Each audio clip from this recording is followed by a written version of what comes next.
sin límites. Estas funciones pertenecen a lo individual e interno. En cambio, nuestras acciones tienen límites sociales, familiares y éticos.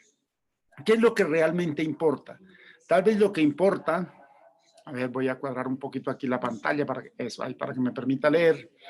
Lo que importa es mejorar la forma de relacionarnos en el conflicto, partiendo de reconocer que las personas sentimos, percibimos y proyectamos el mundo interno y externo de diferente manera. A eso me quiero referir el día de hoy, porque cuando hablamos de resolución de conflictos tenemos que ir a la raíz del mismo, tratar de conocerlo y mirar cuáles son las diferencias que a veces como seres humanos, que es la gran bendición que el Señor nos ha dado de que seamos diferentes en nuestra manera de sentir, de pensar y de ver la vida.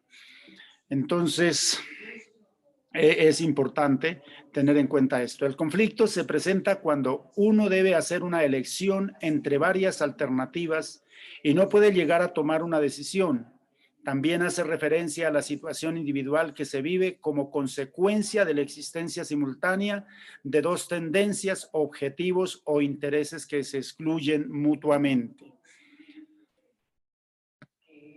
Entonces, vamos a buscar la raíz del conflicto y el conflicto cómo nos hace vivir ciertas consecuencias. Entonces, ahora sí vamos a entrar en detalle en lo que nos concierne para el día de hoy con la ayuda de Dios primeramente. Lo primero que yo quiero, hermanos, es mostrarles estas estadísticas que fueron dadas por las diferentes ciencias, diferentes facultades de ciencias sociales y humanas de América Latina. Y se dice que de 100 hogares, 33.6 se divorcian, según el diario El Colombiano, una estadística que se hizo. Se casaron o se casan anualmente aproximadamente, esto fue en el 2017, 56.496 y se divorciaron 16.204. Es un altísimo índice de separación que hay. El 35.2 vive a flote sin amor o por necesidad. Es en el hogar cuando la persona dice yo me quedo aquí porque no quiero que se coma mi trabajo. Discúlpenme, hermanos, voy a hablar un poco en términos criollos aquí colombianos. No le voy a dejar que le ponga otro papá a mis hijos o otra mamá, entonces yo me quedo aquí y vive a flote sin amor. Es decir, hay una necesidad por la cual, pero no hay amor.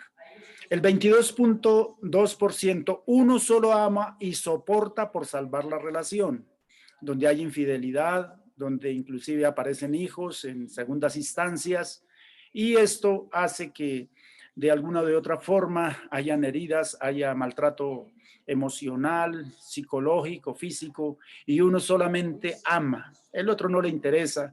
Y eso a veces también se da mucho en el círculo cristiano, se queda ahí por amor al ministerio, por amor a la iglesia donde se congrega o porque la gente no diga nada, pero a nivel interior hay una crisis. El 22.2% de los hogares en América Latina, uno solo ama y soporta la situación por salvar su relación. Un 2.7 termina con el destierro. ¿Eso qué quiere decir? Que dejan una nota o simplemente se fue, los hijos empezaron a criarlo los abuelos o terceros y queda el maltrato, queda la situación ahí como tal. El 0.3 termina violentamente, que es lo que se ve a diario en los noticieros como tal, y desafortunadamente eso ha llevado a una crisis, la crisis que estamos la familia. Entonces, si hacemos las cuentas, ya tenemos el 95% de los hogares en esas condiciones. Y solamente el 5% se elevan en las albores de la felicidad, en la realización de sus sueños. Y aquí nos cabe la pregunta, ¿dónde se encuentra el nuestro? ¿Dónde está el de nosotros? Es aquel que puede llegar a las bodas de oro, a las bodas de plata, que puede llegar muy lejos como tal. Y recuerdo hace unos 2 años le celebraba las bodas de oro a unos ancianitos, donde fue algo muy maravilloso. Y la primera pregunta que le hice al señor de unos 80 años, si pudiera regresar el tiempo, ¿qué le diría hoy a su esposa? Decía, que hoy estoy seguro, que hoy, aquel día que me casé no estaba tan seguro, hoy me encuentro muy seguro de casarme con ella. Eso es lo que realmente queremos y necesitamos y anhelamos. Entonces ahí esa es más o menos una estadística hecha por las diferentes ciencias y las diferentes facultades de ciencias sociales y humanas de cómo está la familia en América Latina específicamente. Vuelvo a reiterarlo, 33.6 se divorcian, 35.2 viven a flote sin amor o por necesidad, 22.2 uno solo ama y soporta por salvar la relación, 2.7 terminan con el destierro, 0.3 termina violentamente, eso da un 95%. Y solo 5% se eleven los albores de la felicidad en la realización de sus sueños. Ahora, ¿dónde está la circunstancia? ¿Dónde se encuentra el problema? Vamos a mirar algunos aspectos que son importantes. Primero, jamás y nunca se casa una pareja pensando de antemano en el divorcio. Jamás y nunca se casa pensando en ocasionarle mal al cónyuge o al ser amado. Jamás y nunca se piensa en perjudicarle el proyecto de vida a una persona que se ama. Jamás y nunca se piensa en hacerse daño a sí mismo o a su propio futuro. Jamás y nunca se piensa en dejar hijos desamparados antes de engendrarlos. Quien lo haga pensando en una de esas actitudes es un enfermo mental. Es decir, yo me voy a casar para tener 3 hijos y luego dejarlos por ahí como tal. Nadie lo hace así. Nadie piensa en perjudicarse a sí mismo, que tenga que estar demandado por alimentos o quedarse con sus hijos. Entonces, ¿dónde está el problema? ¿Por qué razón vive la familia así? Antes de hablar en conflicto, quería presentar esto. ¿Cuál es la razón? Primero, se desconocen los principios, los valores y paradigmas del ser que se ama. Segundo, se desconocen las diferencias que nos forman. Disculpen aquí que mi hijo me va a ayudar un poquitico porque creo que no está saliendo bien la imagen. Discúlpenme en un momentico, hermanos, aquí. Es que no soy muy experto en la tecnología. Ahora, a ver. Ahora sí creo que quedó mejor. ¿Ok? Bueno. Si quieren me devuelvo un poquitico, hermanos, que mis hijos son los que son expertos en el tema de la tecnología. Bueno, entonces dijimos aquí, me vuelvo acá. Jamás y nunca se cansa una pareja pensando de antemano en el divorcio. Jamás y nunca se casa pensando en ocasionarle mal al cónyuge o al ser amado. Jamás y nunca se piensa en perjudicarle el proyecto de vida a una persona que se ama. Jamás y nunca se piensa en hacerse daño a sí mismo y a su futuro. Y jamás y nunca se piensa en dejar hijos desamparados antes de engendrarlos. Quien lo haga pensando en una de esas actitudes es un enfermo mental.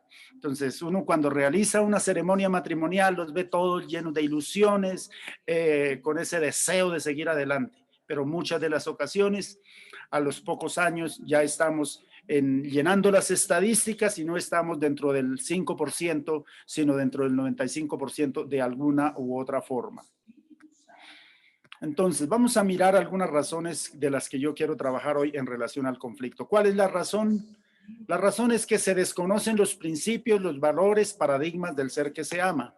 Segundo, se desconocen las diferencias que nos forman, la perspectiva diaria.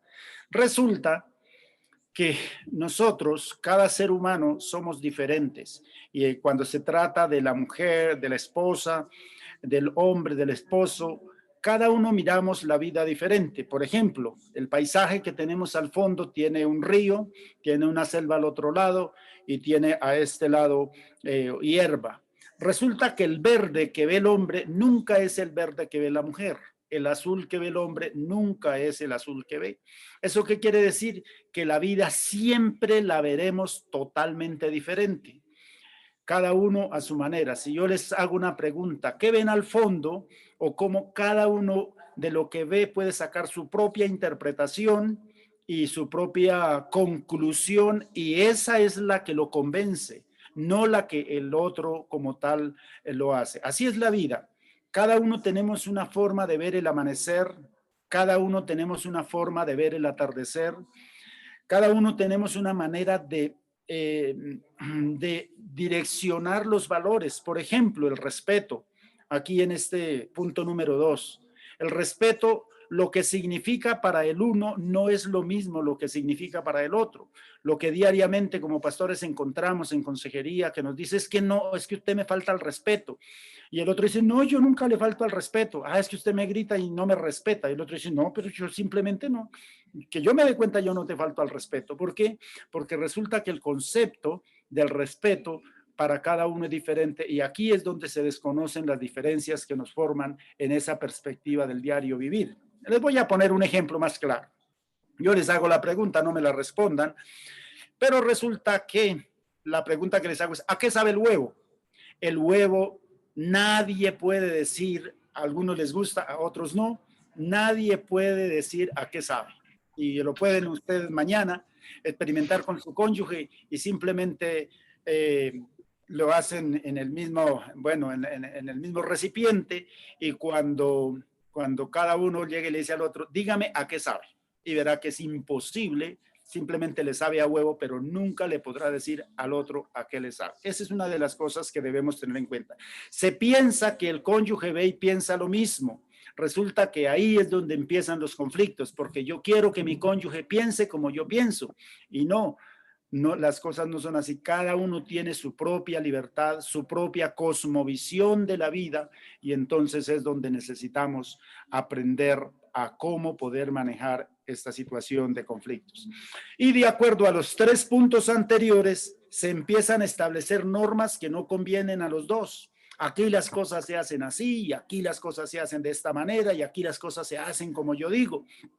¿Por qué? Porque el número 1, el número 2 y el número 3 nos lleva a establecer nuestras propias normativas en nuestro hogar y cómo nos debemos conducir y entonces ahí es donde comienza el conflicto.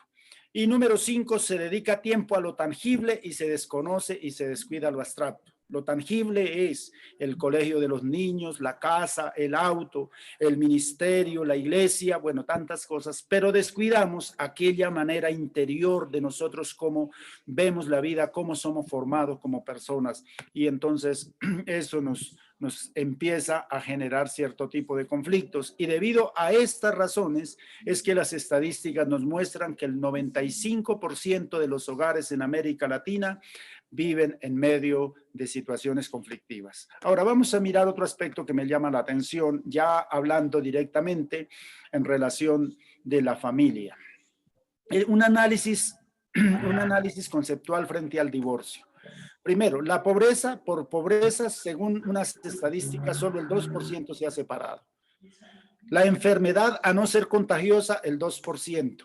Los hijos, es decir, cuando a veces hay hijos que traen ya al hogar o por situaciones conflictivas, por los hijos, el 1% de los hogares en América Latina se separan. Esto solamente da la pobreza, la enfermedad y los hijos, un 5%, no es un indicador de divorcio. Entonces vamos a mirar cuáles son los indicadores. Un índice amenazador que debemos trabajar siempre, nos dice que la falta de comunicación, el 34.5% de los hogares en América Latina se separan porque la falta de comunicación les trajo conflictos. El no ser comprendido, el 29.3%. Ahora, la falta de comunicación y el no ser comprendido, que es lo que dicen las familias que se han separado o que están al borde de separarse, los cónyuges, le podemos sumar ahí y nos daría un altísimo porcentaje en relación a esto. La infidelidad es un índice mucho más bajo, el 20.7. El orgullo, cuando el uno es orgulloso porque es más intelectual, porque es más preparado, porque es más espiritual o porque tiene más dinero, entonces un 15.5% han llegado a esta decisión. La falta de perdón, cuando dice yo no te perdono por ninguna circunstancia, el 3%. Y la falta de amor, el 2.5%. ¿Esto qué nos quiere decir? Que el factor, el índice más amenazador de todos, superando al 50%, al 60% inclusive, es la falta de comunicación y el no ser comprendido. Es un indicador que nos lleva al 100%. Ahora, hay otro índice también en relación al divorcio es este. En cuanto a la vida, en cuanto a la sexualidad como indicador del divorcio, el atropello, porque se siente atropellado, esto más en la mujer que en el hombre, el 11.5%. La negativa sexual, que es una cuestión más del hombre que de la mujer, el 16.8%. Traumas del pasado, el 13.2%. Pérdida de la pasión, imagínate, imaginémonos, hermanos ministros, cómo hay que trabajar. Las estadísticas nos dicen que se pierde la pasión allá al interior de los cónyuges en su vida íntima, el 49.5, casi el 50%. Interposición de terceros, cuando hay consejos de quizá de los suegros o cuando ya hay hijos que no son del hogar como tal, que no son del matrimonio, o algo otros factores, amigos o consejeros que no son buenos consejeros, un 7.7%. Un 7%. La falta de educación frente al tema de la familia, el 5.5%. Entonces, vuelve y nos da el 100%, pero haciendo un análisis práctico, nos dice que la pérdida de la pasión, la gente se divorcia porque pierde la pasión, la gente es infiel porque pierde la pasión, aquel regalo tan bonito que le dio. Y cuando yo hablo de pasión, no hablo de pasión desordenada, sino hablo lo que debe tener como cónyuges, lo que la dulzura que los debe envolver en su vida privada, en su vida conyugal y en su vida íntima como tal. Esto es uno de los factores que debemos empezar a trabajar profundamente para analizar cuando hablamos de conflicto. Entonces, ahora sí ya podemos mirar algunas circunstancias. Número uno, yo quiero que veamos esto. Las pequeñas circunstancias en crecimiento. Ese es uno de los conflictos que tenemos que empezar. El Salomón nos dice allá en Cantares 2:15, dice la palabra de Dios, cazadnos las zorras pequeñas que echan a perder las vides que están en cierne. ¿Qué quiere decir esto? Que hay cosas muy pequeñas como el trato, como son los apodos, como son las palabras incoherentes, hirientes que llevan y que simplemente no se dan cuenta, que los llevan a perder el respeto y se establece cuando no hay diálogo, cuando no hay comprensión, entonces empiezan a vivir y con un alambre de púas emocionales automáticamente que los va a separar. Y eso es muy común hoy en las familias. ¿Por qué razón? Porque resulta que la mayor parte tienen una cama de 1,40 y cuando no están bien, entonces el uno se acuesta para una orilla y el otro para la otra y empiezan a arroparse con la punta de la manta, empiezan a matar insectos o zancudos que no existen, sino simplemente por tratar de llamarle la atención al otro. Aparece una gripe ahí que no existe, el uno empieza a hacer y el otro igual, pero no vuelven, no se unen. Entonces ahí está donde aparece el primer conflicto. ¿Cómo poder ayudar? ¿Cómo poder enseñar para que las parejas, como dice la palabra del Señor, no se ponga el sol sobre vuestro enojo, porque el diablo se coloca ahí como aparece esa cerca? Y dice la palabra del Señor, y no deis lugar al diablo. Entonces, lo primero que tenemos es que identificar. Para poder empezar a resolver los conflictos a nivel conyugal, tenemos que identificar profundamente aquellas cosas que casi no se tienen en cuenta. Por ejemplo, como ignorar al cónyuge en algún momento, darle más importancia a otra persona, no escucharle cuando es necesario por algún motivo. Decirle, por ejemplo, están hablando, están en distancia, decirle, ay, mi amor, espera que me entró otra llamada, ya te llamo.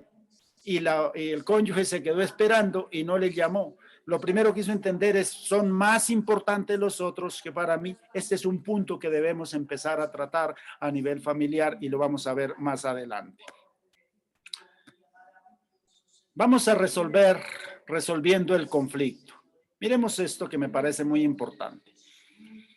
Hay 3 consejos que nos da Salomón y hay un mandato para el esposo.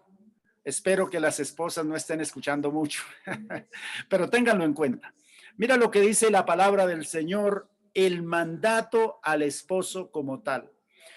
Y aquí es donde comienzan los conflictos. Dice la Biblia en Eclesiastés 9:9, goza de la vida con la mujer que amas todos los días de la vida de tu vanidad que te son dados debajo del sol. ¿Cuánto tiempo? Todos los días de la vida de tu vanidad. Todos los días de tu vanidad, porque esta es tu parte en la vida y en tu trabajo con que te afanas debajo del sol. Como esposos, como pastores, como siervos de Dios, debemos practicar y enseñar también a los varones. Cuando yo tengo retiro de varones, este es el versículo que lo manejo casi durante todo el día. ¿Qué significa gozar de la vida con la mujer que amas? Todos los días. Dice, y esta es su parte, es la herencia. No es tanto el carro que pueda tener, la casa que pueda tener, los bienes que pueda tener, sino la mayor herencia es el poder gozar de la vida con la mujer que ama todos los días de tu vanidad que te son dados debajo del sol, todos los días de tu vanidad, porque esta es tu parte. La Biblia no se equivoca cuando dice, esta es tu parte en la vida y en tu trabajo con que te afanas debajo del sol. Es un mandato. Si queremos empezar a resolver los conflictos, tenemos que tomar como parte de nuestra vida directamente como varones esto. Desde el momento que amanece, hoy Dios me ha dado un día más, dice el Salmo 118, 24. Dice la palabra del Señor, este es el día que nos dio Jehová, gocémonos y alegrémonos en él. Cada que amanece decir, Señor, gracias por mi cónyuge, hoy voy a cumplir este versículo de gozar de la vida con la mujer que amo. Y gozar significa compartir, llenar de paz, de alegría, de armonía, solucionar las pequeñas cosas que se presentan, ir al diálogo, salir de la mano, y así los conflictos van a ser minimizados cada día y se va a poder llevar una vida maravillosa. El que sigue, que me parece importante, el gran hallazgo, eso lo conocemos todo, el que haya esposa, halla el bien y alcanza la benevolencia de Jehová. Y el último, cada hogar, si queremos resolver los conflictos, debemos tener una filosofía del amor conyugal. Esa filosofía la encontramos en el mismo libro de Cantares, en el capítulo 8, el versículo 7. Las muchas aguas no podrán apagar el amor, ni lo ahogarán los ríos. Si diese el hombre todos los bienes de su casa, por este amor de cierto lo menospreciaría. Yo creo que aquí hay muchas cosas fundamentales que nos permiten, con la ayuda de Dios primeramente, establecer. Porque resulta que cuando hablamos de conflicto, obviamente existen. No es cómo simplemente los vamos a solucionar, sino cómo los vamos a erradicar de nuestros hogares en América Latina. Cómo vamos a hacer que ese 5% llegue quizás al 20%, que no tengamos que por lo menos la iglesia del Señor pueda ser una familia de ejemplo, donde no hayan divorcios, separaciones. Entonces tenemos que ir al fondo de las circunstancias, y para poder ir a la raíz es lograr entender estos tres aspectos que me parecen fundamentales. Si los tenemos en cuenta, si tenemos una filosofía, si tenemos este mandato y lo hacemos parte de nuestra vida diaria, vamos a lidiar. ¿Por qué? Porque van a haber crisis, van a haber conflictos, pero con la ayuda del Señor vamos a poder manejarlos en la armonía que el Señor quiere que vivamos en cada uno de nuestros hogares. Ahora, número 3. La Biblia nos presenta 3 referentes teológicos, y quiero tomarla si de pronto desean tomarle alguna fotografía. Dice la palabra del Señor en Génesis capítulo 2, versículo 24 y 25. Dice, dejará el hombre a su padre y a su madre y se unirá a su mujer y los dos serán una sola carne. Entonces aparece la palabra, el verbo dejar. Ahora, permítame hacer un paréntesis aquí, mis amados hermanos, en esta tarde. Todas las matemáticas que conocemos, la matemática cuántica, las ecuaciones, las ingenierías, todo está basado en 9 números y un 0. No hay más. solamente 1, 2, 3, 4, 5, 6, 7, 8 y 9, y luego el 0 que le acompaña, que gira, que está a la izquierda o a la derecha igualmente. De la misma manera como las matemáticas tienen su base fundamental y todos los números, ecuaciones y lo que se conoce parte de ahí, así el hogar parte de estas tres premisas que voy a compartir. Y uno es el verbo dejar. Dejará el hombre a su padre, es decir, romper con todo referente histórico, cultural, conceptual y conductual. Según Alberto Roldán, que fue uno de mis profesores y él es profesor a nivel de doctorado, él menciona una ruptura embrionaria de dependencia. Ese dejar significa dejar nuestros conceptos históricos, las cosas que aprendimos en casa, donde mamá, donde papá, en nuestra propia escuela, en nuestra propia vereda, en nuestro propio barrio, allá donde estuvimos todo el tiempo, en nuestra propia infancia, en nuestra adolescencia. Cuando venimos al hogar nos encontramos completamente con un mundo a construir, con una persona que tiene otra historia, que tuvo otra forma de entender los valores, los principios, de mirar todas las costumbres que habían en su propia casa, en su propio hogar. Y entonces a veces, así como era mi papá o así como era mi mamá, así es como las cosas funcionan. O así como yo aprendí, como yo tengo esta manera de pensar, así es que son las cosas. Y el mandato bíblico es dejar. Hay que romper con esa estructura para luego empezar a ser más dóciles, porque la mayor parte de los conflictos vienen cuando no queremos dejar esas costumbres de nuestro pasado y entonces las traemos a aplicar a una relación. Y esta relación, como viene de dos historias de las cuales voy a mencionar más adelante, entonces ahí viene el problema, lo que les decía. La mujer ve el verde de una manera, el hombre ve el verde de otra manera y entonces ahí se generan los conflictos. Hay que aprender a comprender al cónyuge de alguna manera. Por eso nos dicen las estadísticas que el 34.5% de los hogares se separan por falta de comunicación y más del 22% porque nunca se comprendieron y al no comprenderse vienen los conflictos. Entonces, para poder ir adelante y mejorar en nuestra vida tenemos que dejar. Ahora, vamos a mirar el siguiente. El siguiente es unir, se unirá a su mujer. La palabra unir, del verbo cavar, que significa amalgama, mezcla para aleación de metales procurando mayor firmeza. Es la unión de razón, mente, sentimientos y emociones que crean proyecto de vida. Yo tomo más este ejemplo como el ejemplo de la construcción. La mayor parte creo que sabemos de construcción, donde va la arena, el cemento y el agua. Son tres elementos que hacen fuerte la construcción como tal. Si tratamos de separar el cemento con alguna fórmula química de la arena después de haber hecho la mezcla, no va a ser fácil. Va a quedar, por más que haya una fórmula química, devolverlos a su estado natural va a ser imposible. Y ni el cemento funciona solo, ni el agua funciona sola, ni la arena funciona sola. El cemento y la arena, si no lleva el agua, no va a servir para construir un edificio.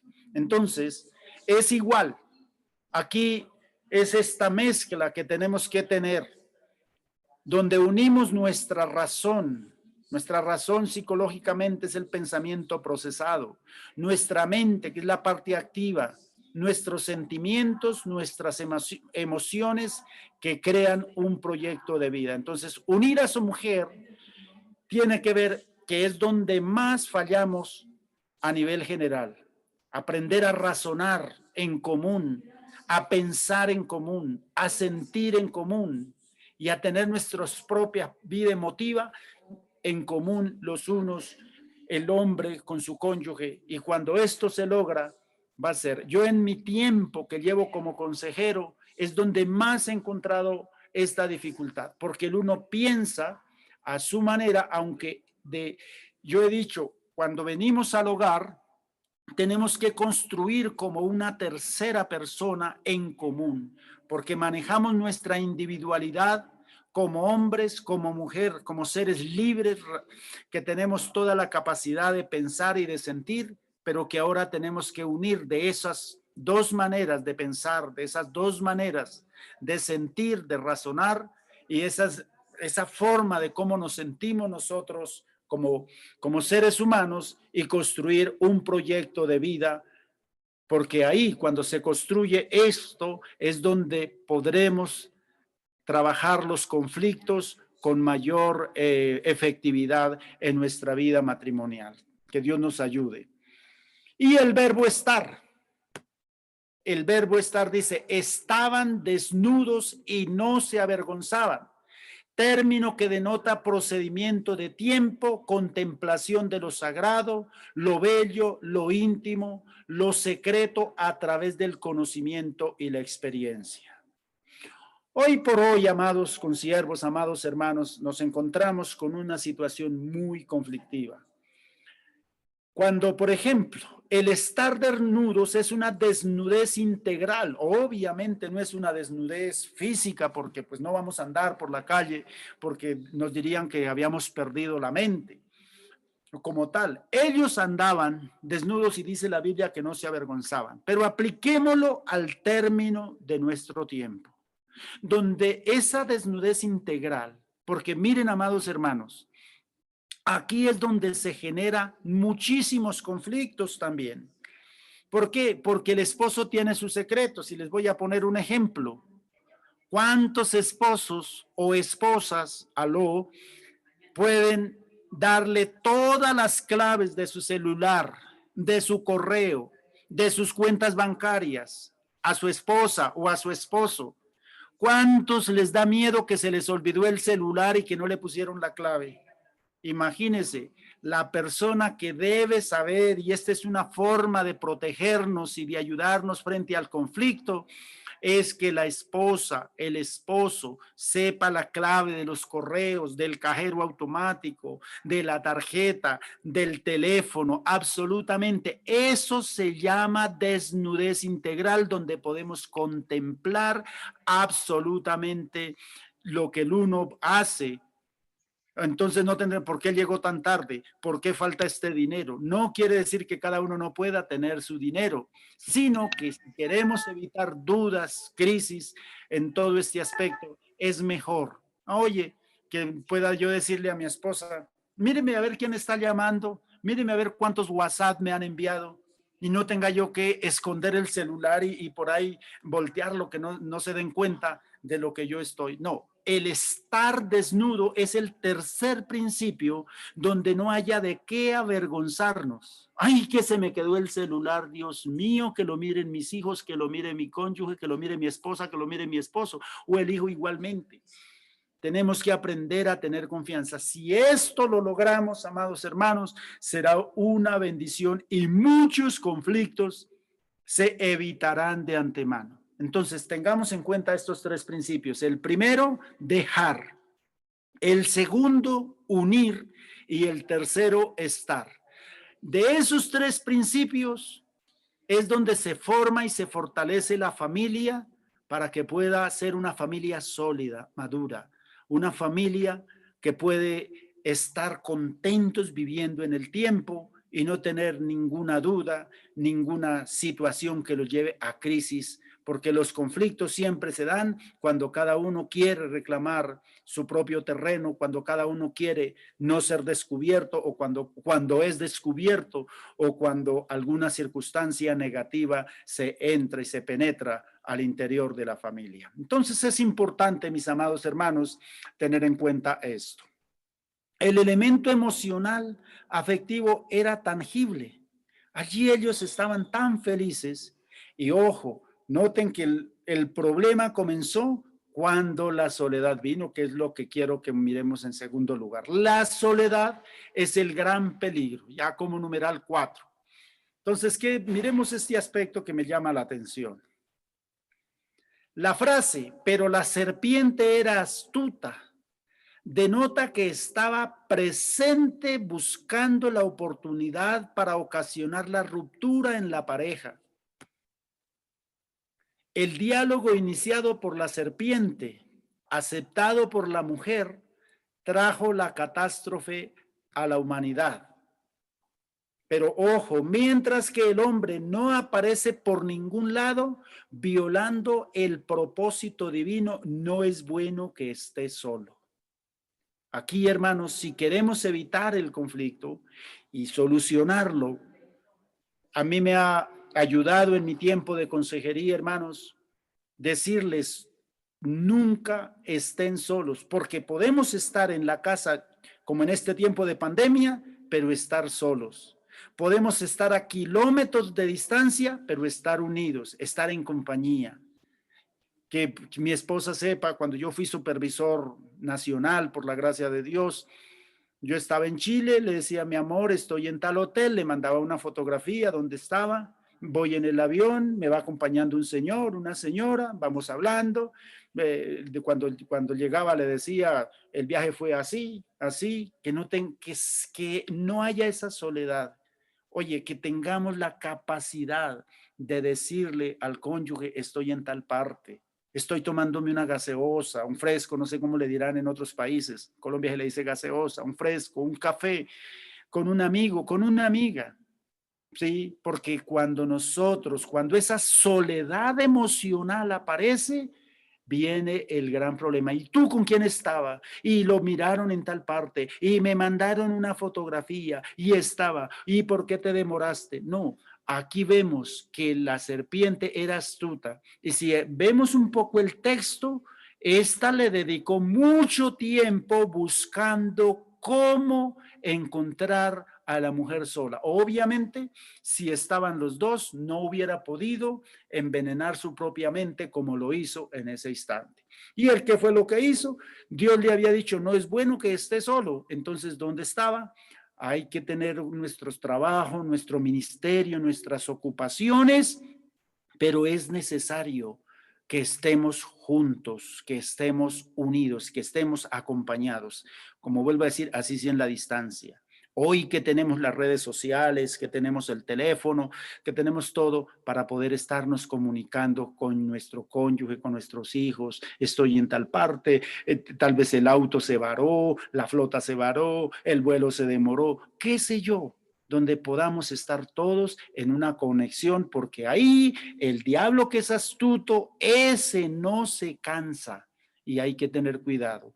Muchos conflictos los podemos solucionar cuando nos preocupamos porque la soledad no sea parte en nuestra vida conyugal. Nos casamos para estar juntos y llevar mucho tiempo y llegar así felices. Siguiente, ¿qué hacer y por dónde empezar?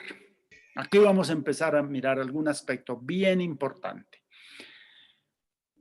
Los conflictos vendrán crisis económicas, crisis por salud, crisis por una forma, de una manera y de otra. Esos no los podremos evitar. Pero lo primero que yo tengo que saber es identificar el tiempo que quiero pasar con mi pareja. ¿Cuántos años tienes y cuánto piensa vivir? Yo les hago la pregunta a cada uno allá, el esposo, la esposa. ¿Cuántos años tiene? 40, 50. Ahora, ¿cuántos piensa vivir? Les voy a poner mi ejemplo. Yo tengo 55 años, los acabé de cumplir. Pienso y le he pedido al Señor, obviamente, Él es el que sabe cuándo me llama a cuentas, eso no me preocupa a mí como tal.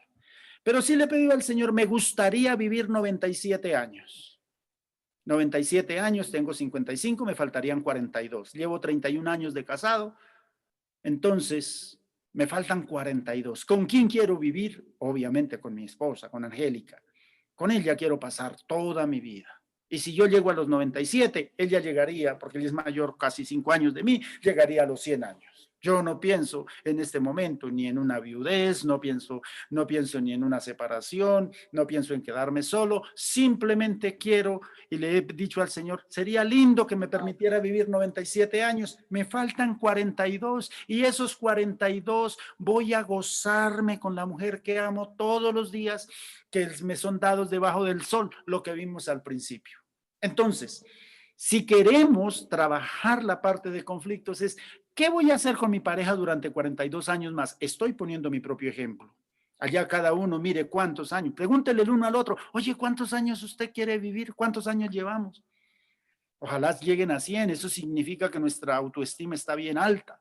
Entonces tiene tantos, tiene 40, oye, te faltan 60, está casado. Estos 60 no va a no va, vuelvo a reiterar, no podemos evitar el conflicto de alguna manera llega, la crisis llega, pero ¿cómo voy a estar con mi pareja si cada día que el Señor me regala, según el Salmo 118:24, es para que me goce y según Eclesiastés 9:9, es con la persona que amo? Ahí está el asunto donde podremos nosotros empezar a trabajar. Si esto lo empezamos a aplicar en nuestra vida matrimonial y lo aprendemos a que los lleven a las familias, les aseguro que va a ser una bendición. Identifiquemos el tiempo que queremos estar con nuestra pareja. ¿Cuántos años? Démosle un valor a la relación pagando el precio. Eso se llama una inversión romántica, iniciar un trabajo sin considerar el costo. Todos hacemos un proyecto económico, un proyecto del año, tal vez el año pasado pues nos sorprendió con la pandemia, pero generalmente todo el mundo tiene el proyecto estudio de los hijos, la universidad vale tanto, el auto vale tanto. Y he tomado este ejemplo de una consejería que tuve hace unos años, donde llegó una pareja dispuesta a divorciarse. Llegaron y me dijeron, nos queremos separar, simplemente nos han enviado a usted como psicólogo para que nos dé una última orientación, porque ya estamos en el trámite, nos vale 7 millones de pesos colombianos, que eso sería aproximadamente, pongámosle unos 2.300 o $3.000, pongámosle $3.000, hablemos de dólares, que es mejor en comprender el lenguaje. Nos vale $3.000 el divorcio. Entonces volví y les pregunté, ¿cuánto vale el divorcio? $3.000, pues un poco menos, porque eran 7 millones de pesos. Entonces le dije a la esposa, que era la que más estaba interesada en la separación, le dije, míreme a los ojos, y luego mire a su esposo a los ojos. Estaban los dos en la oficina. Me miró a los ojos y le dije, ahora mire a su esposo a los ojos. Le dije, ¿cuánto vale su esposo en pesos colombianos o en dólares? Se quedó sorprendida. Y sin mediar palabra, ni que ellos hablaran, le dije al hombre, mírame a los ojos. Trate de tomar, porque no se podían hablar, de la mano a su cónyuge, mírale a los ojos y dígame cuánto vale en pesos colombianos o en dólares americanos. Le dije a él, antes de que ella diera la respuesta. Entonces me dijo, ¿qué? ¿Me la va a comprar? Le dije, no soy árabe, que los árabes son los que compran mujeres. Él me dijo así, fuerte, ¿qué? ¿Me la va a comprar? Le dije, no soy árabe, simplemente dele un precio en pesos colombianos o en dólares americanos. Les dije, ahora, como le dije, como si se pudieron tomar de la mano, mírense a los ojos, yo me salgo por 5 minutos de la oficina y los dejo a ustedes aquí, a que se pongan el precio. El divorcio les vale $3.000. Ahora, ¿cuánto vale su cónyuge? ¿Cuánto vale? Le dije a ella y le dije a él y me salí de la oficina por 5 minutos. Cuando entré les dije, bueno, ya se pusieron el precio. Los dos tenían lágrimas en sus ojos. Y estaban ahora sí bien, primero estaban agarrados del dedito así. No sé si me están viendo. Cuando se agarraron la primera vez fue solamente el dedo. Ahora estaban agarrados de la mano con lágrimas en sus ojos. Me dijeron, nunca nos habían hecho esa pregunta. Les dije, no solamente esa, les voy a hacer otra. ¿Cuánto vale que esta señora sea la madre de sus hijos? ¿Cuánto vale que este señor haya estado al lado suyo soportándola a usted? ¿Y cuánto vale que esta señora lo haya soportado a usted y viceversa, los dos? Se quedaron llorando, dijo, pastor, no aguantamos más, nos vamos. ¿Cuándo nos vuelve a atender? Les dije, pasó mañana. Cuando llegaron sonriendo, no nos vamos a divorciar. Porque mi esposa no tiene precio, dijo él. Y él ya dijo, no, este hombre no tiene precio ni con todo el dinero del mundo. Le dije, entonces, ¿por qué van a gastar $3.000 divorciándose si ustedes valen muchísimo? Entonces, una de las cosas que nos ayuda no es porque a veces los conflictos vienen por situaciones económicas y se causa tanto daño, hermanos. por una inversión o por qué sé yo, por una crisis económica, ¿cuánto vale su cónyuge? Ahí mirando, sufriendo, luchando, criando los hijos, ayudando a levantarlos. Y eso es de lado y lado. No es que la esposa vale más y el esposo vale menos, eso es mutuo. Entonces, si queremos solucionar el conflicto, primero pensemos cuánto tiempo quiero vivir de aquí en adelante con mi pareja. Ay, entonces los conflictos van a ser diferentes. Imagínense, yo no quiero vivir 42 años, poniendo mi ejemplo, 42 años con Angélica, amargándole la vida, ni en conflictos. Que cuando vengan, vamos a solucionarlos tomándonos de la mano, dándonos un beso, yendo al parque, a comernos una chocolatina, qué sé yo, y mirar cómo podemos salir. Y en esto, entonces, cuando le damos un valor al cónyuge, le damos un valor a la relación y pagamos el precio. Aquí yo le he llamado una inversión romántica. Y en esta inversión romántica es dediquemos, así como dedicamos un presupuesto para la educación, para la iglesia, para los diezmos, para todo, hagamos una inversión, hagamos un presupuesto para, no se necesita, claro, el que tiene mucho dinero y le gusta, vaya a San Diego, vaya a Australia, Disney, donde quiera, pero no necesariamente tiene que ser tan lejos. Puede ser una chocolatina, puede ser un dulce, donde puedan ir a un parque, a un campo. Y escúchame, si queremos trabajar la parte de los conflictos, esto es obligatorio, ojalá lo puedan escribir obligatorio. Todas las parejas deben dedicar 3 horas a la semana como mínimo, un sábado, un domingo por la tarde, el lunes, para enamorarse, para volver al noviazgo, para volver a darse en el bocado, para hablar de las cosas bellas, para mirarse a los ojos. 3 horitas semanales, no diarias, semanales. Ahí se refrigera la relación, ahí los conflictos se disipan. Donde no, porque hay tiempo para los hijos, hay tiempo para hablar de todas aquellas cosas. También para estar con ellos, para salir con ellos, para ir de paseo tal vez con hermanos de la iglesia, para ir al ministerio, para orar juntos. Todo eso es parte de nuestra vida conyugal.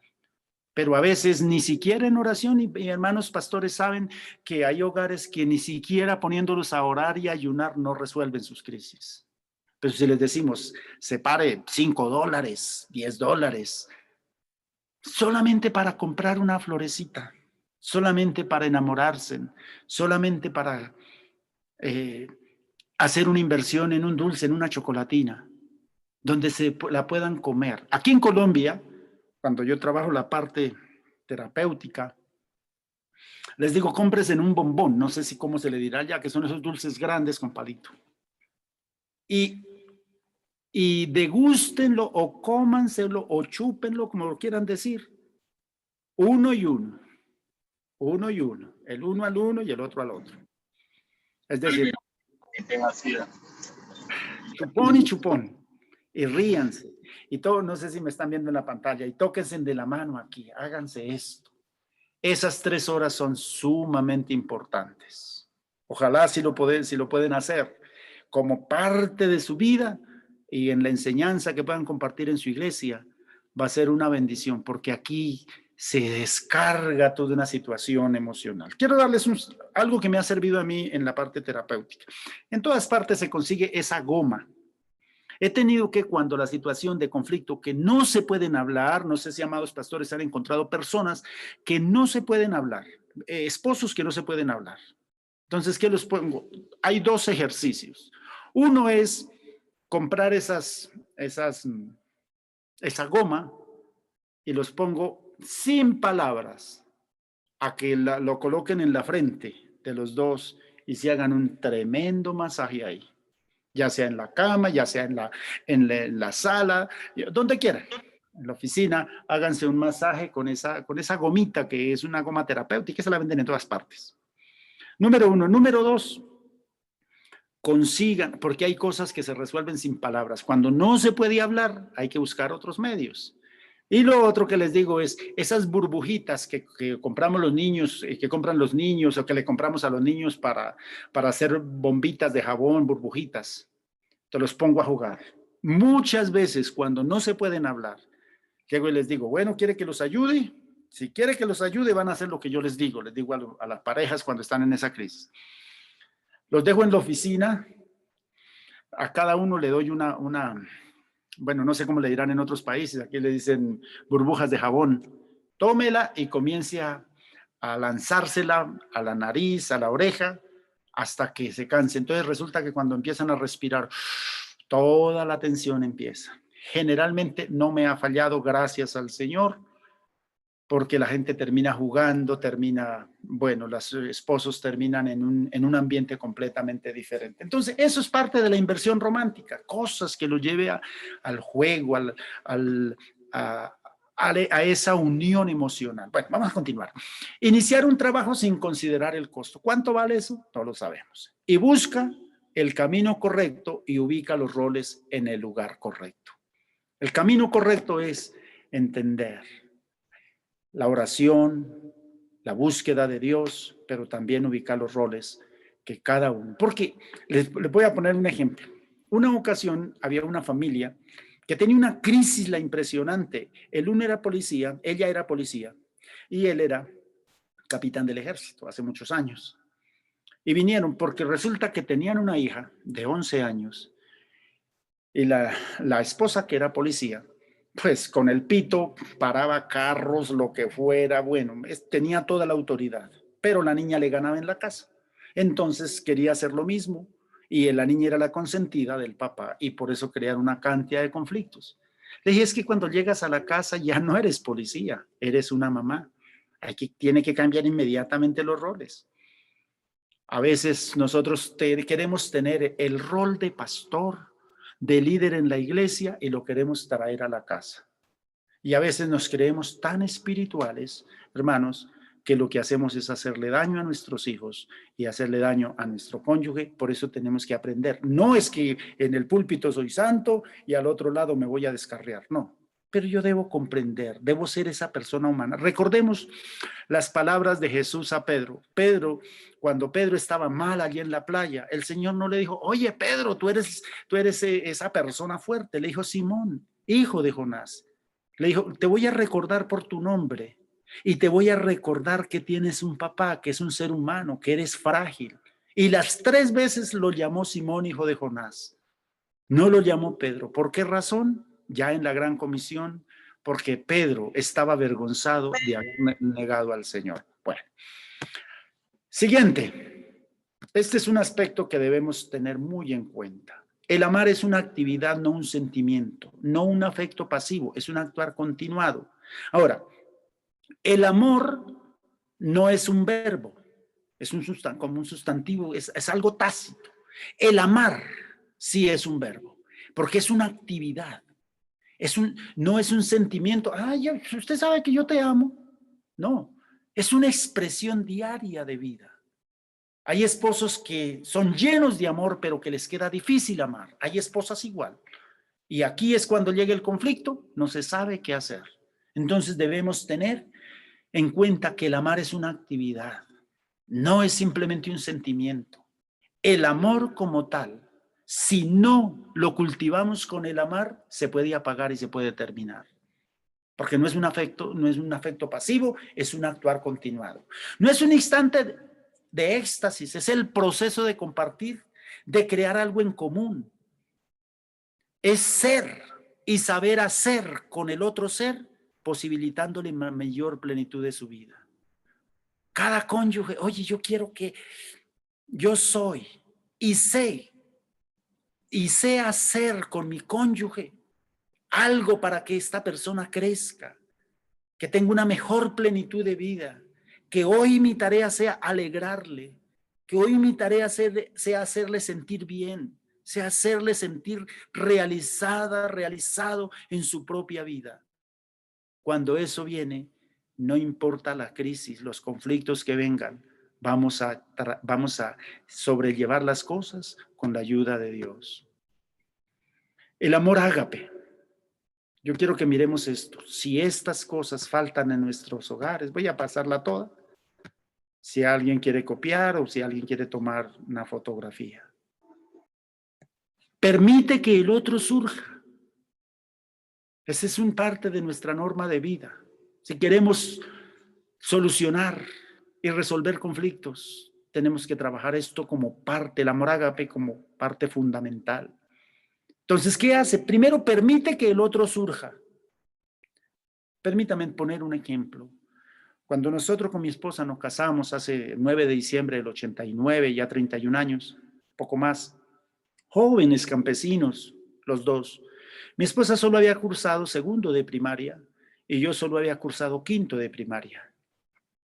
Nos dimos a la tarea que iríamos a estudiar, que ella me apoyaría y que yo le apoyaría. Así fue que vinieron nuestros hijos, pero empezamos. Yo quería que ella surgiera.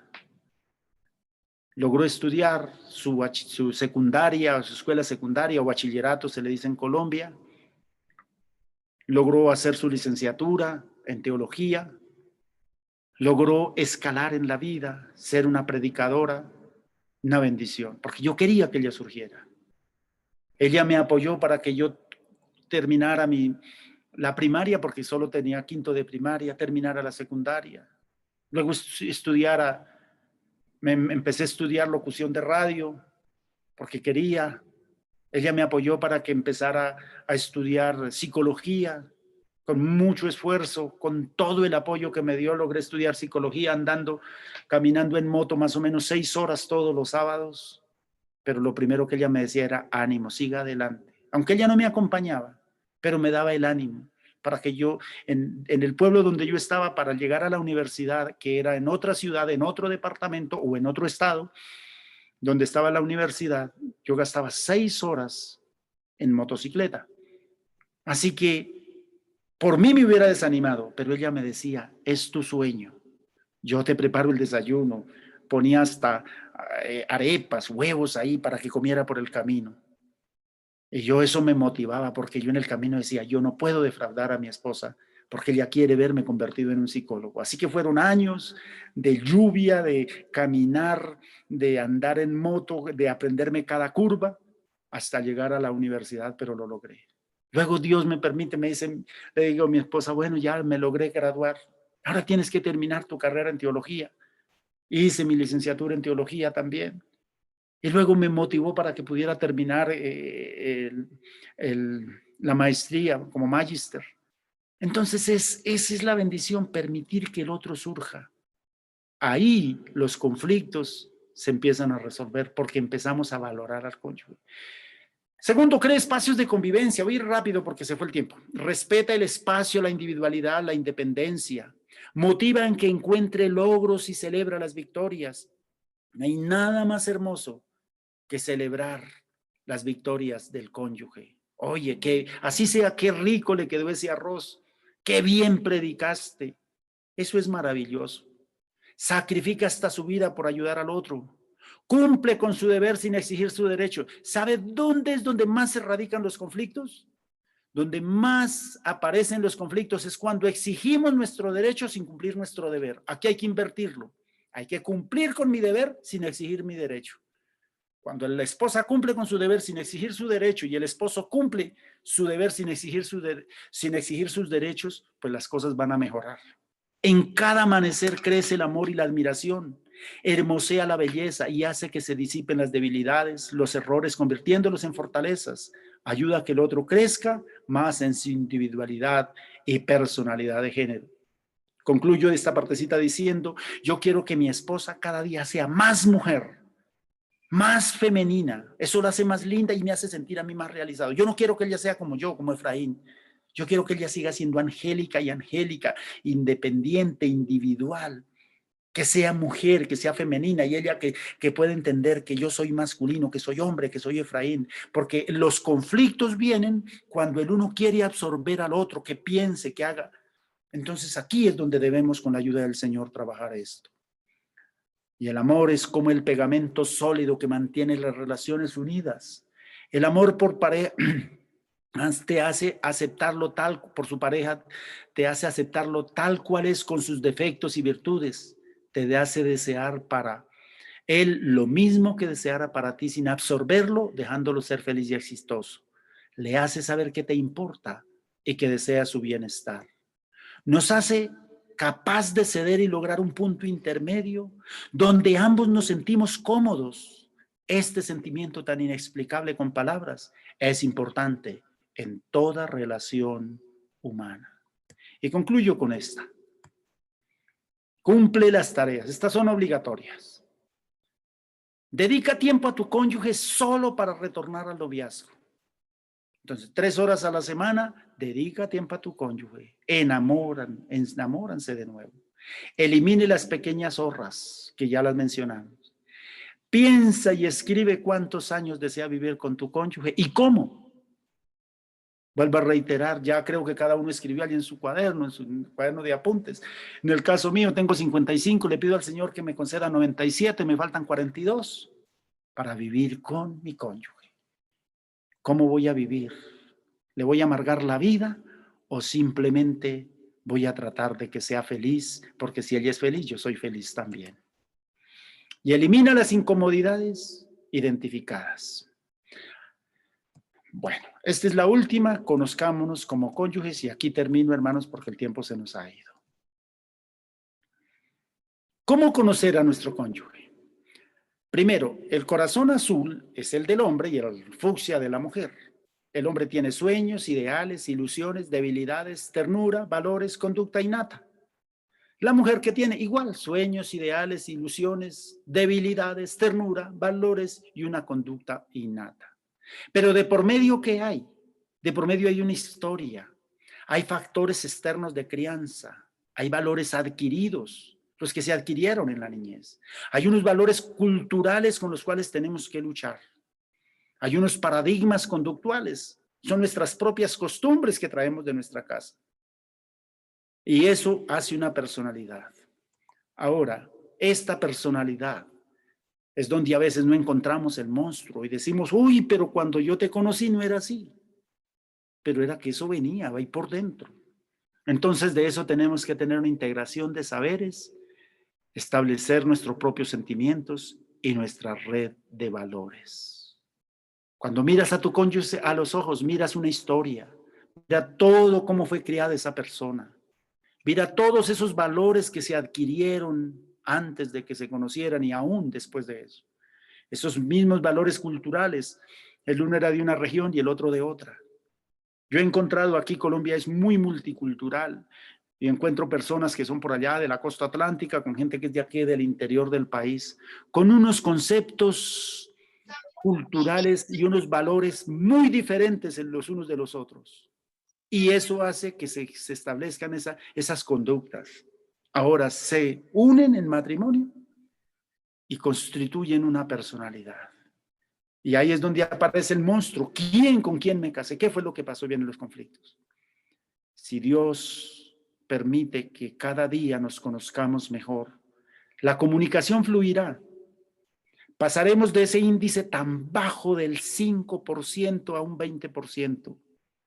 Es triste ver que en América Latina muchos hogares de cristianos, después que se han matado orando, matado sus rodillas, se separaron. Hijos que quedan desamparados, criándolo los abuelos, heridas que quedan de por medio, muchos factores. Así tienen que estar unidos los corazones. Y yo quiero, aquí en esta parte es donde los dos serán una sola carne, el espacio compartido. Ahí es donde la Biblia se aplica y los dos serán una sola carne. Amados, permítame orar porque el tiempo se nos ha ido. Mi gran deseo y oración es porque cada hogar en América Latina, que podamos subir ese indicador, que quizá las encuestas en los próximos años nos digan que se puede vivir.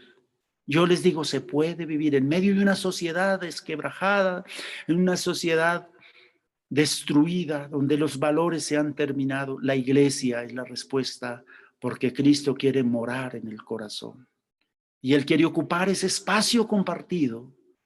Ese espacio yo le he llamado como la tercera personalidad. La mujer tiene su mente, su razón, sus sentimientos, sus emociones, su conciencia, su conducta, su propia intimidad.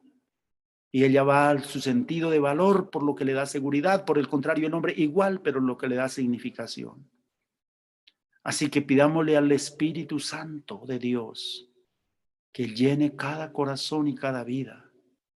Que las próximas generaciones que vienen, amados hermanos, para nuestros hijos, un mundo que tenemos que heredarles, un legado que les dejamos, es que sí se puede vivir bien, que se pueden solucionar los conflictos, que se pueden resolver.